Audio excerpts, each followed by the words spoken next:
Police అంటే ఎట్లుండాలి? దొంగల్ని వెంటాడి వేటాడాలి, నేరాలు ఘోరాలు చేస్తోళ్లను ఉరికియాలి, ధమ్కీలు ఇస్తోళ్లకు చెమడలు తీయాలి, కాకి డ్రెస్ దొడిగితే కటౌట్ చూసి తప్పు చేస్తోళ్లకు లాగులు దడవాలి, బూగులతోని పరారు కావాలి. కానీ ఒక కాడ మొత్తం రివర్స్ అయిందుల్లా. పోలీస్ సారే రన్నింగ్ రేస్ పెట్టిండు దొరకకుండా. ఎందుకో చూడుండ్రి మీరే.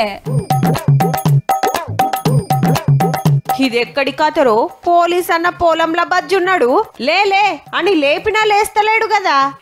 ఇట్లా కాదని తలో దిక్కు పట్టి ఇడికి తీసుకొచ్చి కూకుండా పెట్టిండ్రు.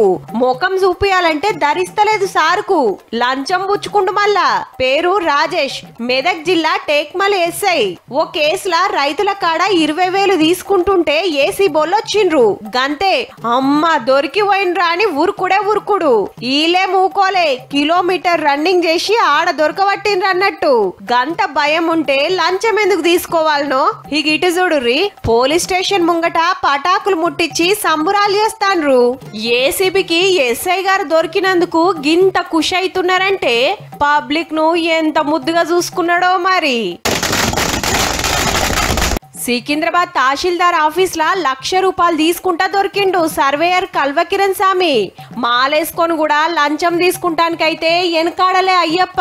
దీక్షల సుత గింత స్ట్రిక్ట్ గా డ్యూటీ చేస్తుండని ఏసీబీకి వట్టిచ్చిండు రైతన్న.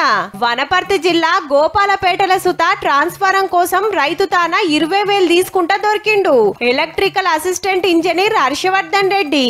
ఎవ్వరికి దోషినంతలా వాళ్ళు అడుగుడు, వీళ్ళు ఏసీబీకి ఫోన్ కొట్టుడు నడుస్తుంది.